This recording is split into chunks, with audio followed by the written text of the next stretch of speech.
Hello friends, आज के video में हम बात करने वाले हैं वेरिकोसील के बारे में। इस चैनल में हमने कई बार पैरों में हुई सूजी नसों के बारे में बात किया है, कैसे इन्हें वेरिकोज वेन्स बुलाया जाता है। यही सूजी हुई नसें यानी कि वेरिकोज वेन्स जब अंडकोश की थैली में हो जाती है यानी कि स्क्रोटम या मेल टेस्टिकल्स के ऊपर, तब इन्हें वेरिकोसील कहा जाता है।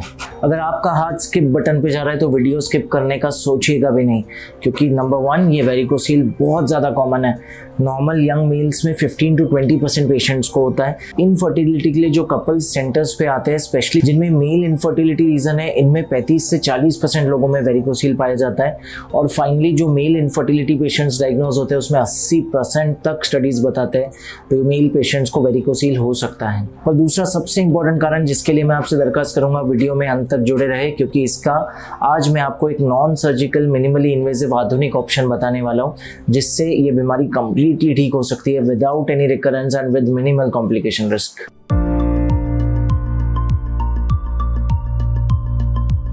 तो आखिरकार क्या होता है वेरिकोसील और क्यों होता है? दोस्तों, जब लंग्स में ब्लड प्यूरिफाई हो जाता है तो लेफ्ट हार्ट द्वारा उसको बॉडी के हर ऑर्गन में भेजा जाता है, इंक्लूडिंग मेल प्राइवेट पार्ट्स यानी कि टेस्टिकल्स। जो नसें ये खून को लेके जाती है टेस्टिकल्स तक, उनको बोलते हैं टेस्टिकुलर और गोनाडल आर्टरीज। एक बार ये आर्टरीज टेस्टिकल्स को ऑक्सीजन पोषण प्रदान कर दे, उसके बाद जो पोषण रहित दूषित खून बचता है उसको जो नसें वापस लेकर जाती है हार्ट तक सर्कुलेशन में कंटिन्यू करने के लिए, वो नसों को बोलते हैं वेन्स। वेन्स में हर थोड़ी दूरी पे वाल्व्स या वन वे डोर्स होते हैं, दरवाजे होते हैं जो इस खून को ऊपर ट्रैवल करने देते हैं हार्ट तक, लेकिन वापस नीचे जमा होने नहीं देते हैं। लेकिन जेनेटिक टेंडेंसी और कुछ ट्रिगर्स की वजह से जब ये वाल्व्स डैमेज हो जाते हैं तो ये दूषित पोषण रहित खून नीचे जमा होने लगता है और अंडकोश की थैली में स्क्रोटम में टेस्टिकल्स के जस्ट ऊपर सूजने लगती है ये वेन्स। क्योंकि ये पोषण रहित दूषित खून है, जब ये वेन्स में जमा होने लगता है इसके कई सारे साइड इफेक्ट्स होते हैं टेस्टिकल्स में, जो हम देखेंगे। तो आखिरकार वेरिकोसील के पेशेंट जब मेरे ओपीडी में आते हैं तो किन कॉमन लक्षण या सिम्टम्स के साथ प्रेजेंट करते हैं?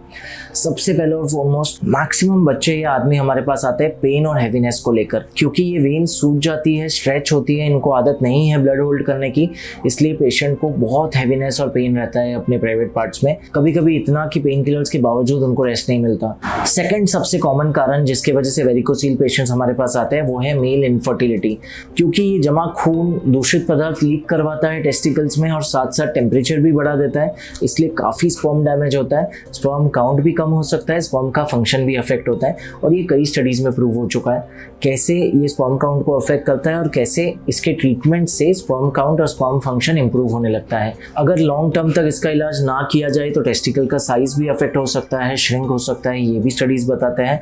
और कई पेशेंट्स हमें बताते हैं कि उनको ये जो डिस्कम्फर्ट है, जो फीलिंग आती है ये सूजी हुई नसें महसूस होने की, ये एक बैग ऑफ वर्म्स की तरह लगता है, जिसके वजह से वो बहुत डिस्टर्ब्ड है और वो इसका ट्रीटमेंट चाहते हैं। तो वेरिकोसील को डायग्नोज करने का क्या तरीका है? बहुत सिंपल तरीका है, एक सिंपल सोनोग्राफी और डॉपलर जांच यानी कि प्राइवेट पार्ट्स की सोनोग्राफी में कोई भी रेडियोलॉजिस्ट इन्हें डायग्नोज कर सकता है और इनका ग्रेड भी बता सकता है किस स्टेज पे और कहाँ तक ये नसें सूज चुकी हैं। और फाइनली जिसका आप सबको इंतजार है, अब बात करेंगे ट्रीटमेंट के बारे में। ऐसा नहीं है कि हर पेशेंट को ट्रीटमेंट की जरूरत है। अगर वेरिकोसील बहुत अर्ली स्टेज पे प्रेजेंट हुआ है और इसके वजह से ना पेन हो रहा है, ना इनफर्टिलिटी हो रही है या फैमिली कंप्लीट है, तो जरूरी नहीं है कि आपको इसे कुछ ट्रीटमेंट करना है। आप सिंपल स्क्रोटल सपोर्ट दे सकते हैं पेशेंट को और हर साल एक डॉपलर करवा के सोनोग्राफी करा के नजर रख सकते हैं कि ये प्रोग्रेस तो नहीं हो रही है। लेकिन अगर पेशेंट को बहुत पेन है या फिर इनफर्टिलिटी है, स्पर्म काउंट अफेक्ट हो गया है, तो फिर ट्रीटमेंट करना अनिवार्य हो जाता है। 2 कॉमन ट्रीटमेंट्स है। पहला है सर्जिकल, जिसमें अभी बहुत एडवांसमेंट हो गया है और एक छोटे से इंसिजन से सर्जन माइक्रोस्कोप यूज करते हुए ये वेन्स को बांध देते हैं, जिससे कि इनमें खून जमा होना बंद हो जाता है और ये जो लक्षण है ये काफी हद तक ठीक हो जाता है। But as an interventional radiologist मैंने जो आपको प्रॉमिस किया है, मैं आज आपको बताने आया हूँ एक मिनिमली इन्वेजिव ट्रीटमेंट जिसमें कोई ब्लेड का यूज नहीं है और जो कंप्लीटली स्कारलेस है। डे केयर बेसिस पे ये एम्बोलाइजेशन ट्रीटमेंट किया जा सकता है, जिसमें हम गर्दन में, थाई में या बाजू में एक छोटी सी नीडल से एक वायर ले जा सकते हैं। एक्सरे में देखते हुए ये वायर को हम अक्रॉस द बॉडी ट्रैक करते हैं नसों के द्वारा और सीधा उस नस में पहुंचा देते हैं जिसके वजह से ये वेरिकोसील हो रहा है गोनाडल या टेस्टिकुलर वेन में। उसमें हम अंदर से ही एक लिक्विड गोंद पदार्थ या मेटालिक कॉइल्स डाल देते हैं, जिससे अंदर अंदर से वो वेन कंप्लीटली बंद हो जाती है और धीरे धीरे ये जो सूजी हुई नसें हैं ये पूरी तरह गायब हो जाती है और पेशेंट सिम्टम फ्री हो जाता है। इस प्रोसीजर के बहुत सारे फायदे। पहला, ये डे केयर या ओपीडी बेसिस पे किया जा सकता है। दूसरा, जैसा हमने बात किया, कोई ब्लेड का यूज नहीं है इसलिए कोई स्कार नहीं दिखता। तीसरा, कोई एनेस्थीसिया की जरूरत नहीं, ना जनरल एनेस्थीसिया ना spinal anaesthesia, simple local anaesthesia है, सुन करने के एक इंजेक्शन से ये ट्रीटमेंट किया जा सकता है। बहुत फास्ट रिकवरी है, आप 1 से 2 दिन में अपना काम रिज्यूम कर सकते हो, 1 हफ्ते में एक्सरसाइज रिज्यूम कर सकते हो, 1 से 2 हफ्ते में सेक्सुअल एक्टिविटी भी रिज्यूम कर सकते हो।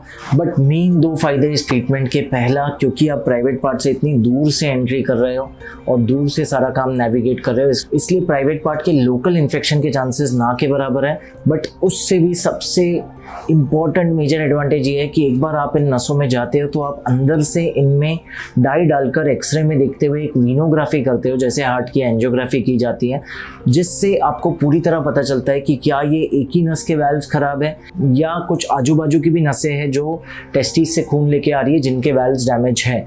और ये इतना बड़ा फ़ायदा है कि आप जो जो नस डैमेज है हर एक में अपना गोंद को पहुंचा सकते हो और उनको बंद कर सकते हो ताकि पूरी तरह डिजीज़ फ्री हो जाओ और रिकरेंस के चांसेस कम हो जाए। इनफैक्ट जब सर्जरी के बाद रिकरेंस होता है यही कारण से कि सर्जन को कभी कभी इंटरनल एंजियोग्राफिक कंट्रोल ना होने की वजह से नहीं पता चलता कि कुछ एडिशनल वेन्स भी है जो इस रिफ्लक्स का कारण बन रही है। तब जब सर्जरी फेल होती है तो rather than a repeat surgery, embolization is the number 1 recommended technique according to many studies, जिससे completely ये क्योर किया जा सकता है। तो दोस्तों, जब सर्जरी फेल होती है तब जब हम एम्बोलाइजेशन को फर्स्ट टेक्निक मानते हैं तो शुरुआत में ही क्यों हम एम्बोलाइजेशन को एक वैलिड ऑल्टरनेटिव ना माने। Trust me, embolization is as good as surgery in terms of results, in terms of recurrence, and in fact I would say better in terms of recurrence because इस added advantage की वजह से कि हम अंदर से एंजियोग्राफी करके पूरा देख सकते हैं कि कौन कौन सी वेन डैमेज्ड है और किस किस को बंद करना है। जब भी मैंने चैनल पे कोई मिनिमली इन्वेजिव ऑल्टरनेटिव की बात की है, सबसे पहला डाउट मन में यही आता है कि this sounds too good to be true. ये इतना अच्छा है कि डे केयर में कर सकते हैं, मिनिमली इन्वेजिव, कोई ब्लेड का इस्तेमाल नहीं, कोई नहीं, तुरंत डिस्चार्ज, फास्ट रिकवरी एंड आप अपना रेगुलर ऑफिस ज्वाइन कर सकते हो, कि ऐसा लगता है कि कहीं ये कोई झूठ या कुछ एग्जैगरेशन तो नहीं या फिर इसमें कोई कॉम्प्लिकेशन रिस्क तो नहीं है जो नहीं बताया जा रहा है। बट ट्रस्ट मी, जितने ये प्रोसीजर्स मिनिमली इन्वेजिव है उतने ही मिनिमल कॉम्प्लिकेशन रिस्क के साथ है। In fact national institute of health ने करार दिया है कि वेरिकोसील एम्बोलाइजेशन ये जो ट्रीटमेंट है इसके कॉम्प्लिकेशन रिस्क बहुत कम है और अगर होते भी है तो मैक्सिमम पेशेंट्स में बिल्कुल सीरियस नेचर के नहीं होते। तो यदि आपको या आपके किसी जानने वाले को वेरिकोसील है तो आज ही उनको ये वैलिड नॉन सर्जिकल ऑल्टरनेटिव के बारे में बताइए, वेरिकोसील एम्बोलाइजेशन। हो सकता है ये आपके या उनके बहुत काम आए। दोनों डॉक्टर्स को मिलकर एक्सप्लोर करने में कोई हर्ज नहीं है। अगर आपको वेरिकोसील है तो डेफिनेटली आपके यूरोलॉजिस्ट या यूरोसर्जन को मिलिए, वो आपका अल्ट्रासाउंड करवा के स्टेजिंग करा के आपको सर्जरी के प्रोज एंड कॉन्स बताएंगे। लेकिन मेरा दरख्वास्त है कि डेफिनेटली एक इंटरवेंशनल रेडियोलॉजिस्ट को जरूर मिले जो आपको एम्बोलाइजेशन के प्रोज एंड कॉन्स बताएंगे और दोनों प्रोसीजर्स के बारे में सुन के खुद आप डिसाइड कर सकते हैं कि आपको किस ऑपरेशन के लिए जाना है। सुरक्षित रहिए, सशक्त रहिए।